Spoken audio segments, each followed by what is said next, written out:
So students, now we are talking about oblique collision between two balls, और इसमें हम एक इम्पोर्टेंट चीज़ भी देख लें, जैसे कि मान लीजिए line of motion of ball 1 है और ये line of motion of ball 2 है। तो इनके बीच में जो दूरी है बॉल और 1 और बॉल 2 की, इसको हम रो से दिखाते हैं। अक्सर इस रो को बोलते हैं इम्पैक्ट पैरामीटर। और इनके बीच में तभी पॉसिबल है कोलिजन जब ये इम्पैक्ट पैरामीटर लेस देन दोनों के रेडियस के सम के से लेस हो। अगर ऑब्वियसली इम्पैक्ट पैरामीटर ज़्यादा हो गया, टच ही नहीं करेगी बॉल, तो ऐसे में अक्सर डेरिवेशन पूछा जाता है। बहुत फेमस डेरिवेशन है कि टकराने के बाद बॉडीज़ जो होंगी वो 90 डिग्री के सेपरेशन पे मूव करती हैं। तो मान लीजिए पहली बॉडी θ1 के एंगल पर जाती, दूसरी θ2 के एंगल पर जाती है। हमें साबित करना होता है θ1 प्लस θ2 जो है वो 90 डिग्री।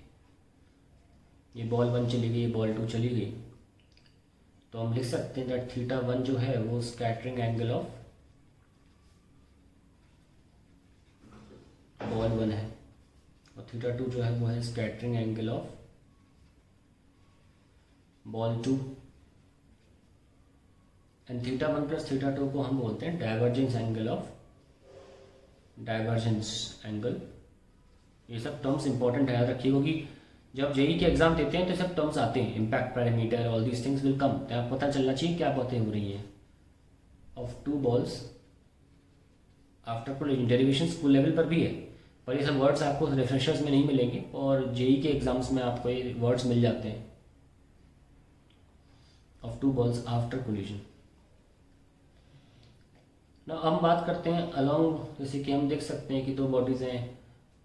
आप इस तरफ अगर मोमेंटम देखें एक्स एक्सिस में या हॉरिजॉन्टल मोमेंटम देखें तो क्या होगा m1 u1 cos θ1 है ना, और इस बॉडी का होगा m2 v1 sorry, the velocity final will be v1, और ये होगा m2 v2 cos θ2। और इस डायरेक्शन में होगा m1 v1 sin θ1 और नीचे होगा m2 v2 sin θ2। तो हम लिख सकते हैं मोमेंटम कंजर्वेशन अलोंग हॉरिजॉन्टल। मैं कोशिश करूंगा इसी पेज पर एटलीस्ट मोमेंटम इक्वेशन लिखने की। Along horizontal it will be starting में m1 u1 plus m2 u2 equals to m1 v1 cos θ1 plus m2 v2 cos θ2। and momentum equation conservation equation along vertical, it can be written as, अब obviously vertical तो motion body move नहीं कर रही थी तो initially zero आ जाएगा और finally हो जाएगा m1 v1 sin θ1 माइनस, क्योंकि नीचे m2 v2 sin θ2। तो मैं दो इक्वेशंस तो यहाँ लिख ली, तो तीसरी इक्वेशन लिख लेते हैं। हम ज़्यादा इसको हैवी नहीं करेंगे, हम इसको इलास्टिक कोलिजन ही मानेंगे। इलास्टिक कोलिजन मान के अगर लिखें हम, काइनेटिक एनर्जी इनिशियल क्या होगी, half m1 u1 square plus m2 u2 square is equals to m1 v1 square plus m2 v2 square.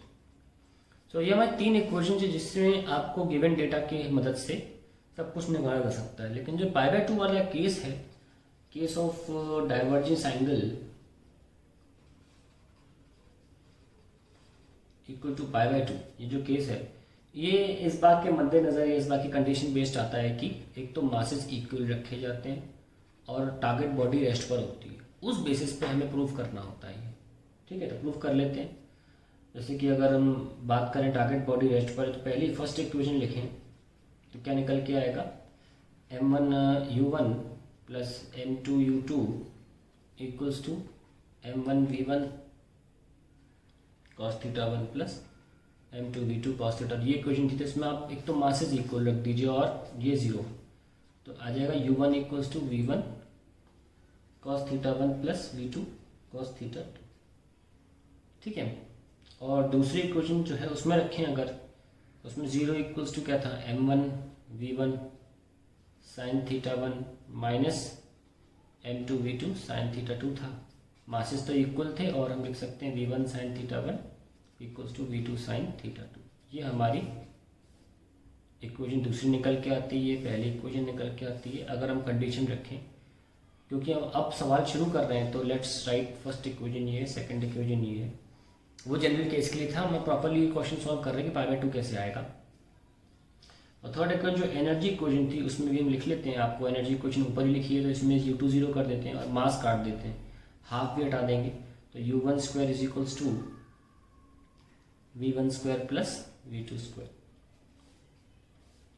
तो ये हमारे पास 3 इक्वेशंस आ जाती हैं और हमें इन तीनों का यूज़ करके हमें फिर आपके पाई बाय 2 सॉल्व करेंगे। Let us now move ahead, next page पे करना पड़ेगा हमको इन्हें। So we have you know that the equations we will again write, page पलट दिया है। u1 equals to v1 cos theta 1 plus v2 cos theta 2 and 0 equals to v1 sin theta 1 minus v2 sin theta 2। ये first 2 equations थी और इनको squaring and add कर लेते हैं। v1 स्क्वायर, ये sine square plus cos square 1 हो जाएगा और इसे भी स्क्वायर किया था तो इसे भी स्क्वायर किया था, ये दोनों हो जाएंगे v2 स्क्वायर, ठीक है। और इसमें से निकलेगा 2v1 v2 cos theta 1 cos theta 2, 2v1 v2 cos theta 1 cos theta 2 और इनका निकलेगा minus 2v1 v2 sin theta 1 sin theta 2, ठीक है। तो as we have already written by kinetic energy equation, kinetic energy equation क्या दे रही थी मैं, u1 स्क्वायर लिखी होगी, ध्यान नहीं है मुझे, u1 square v1 square plus v2 square. Kinetic energy equation थी v1 square plus v2 square, तो उस लिहाज से ये तो इक्वल है तो ये टर्म क्या है एक दूसरे को कैंसिल कर देगा। So we have 0 equals to 2v1 v2 cos theta 1 cos theta 2 minus sin theta 1 sin theta 2। ये 0 होते चला जाएगा यानी कि cos थीटा 1 एक फॉर्मूला आपको सबको पता है, equal to 0, so theta 1 plus theta 2 equals to pi by 2। Very important derivation.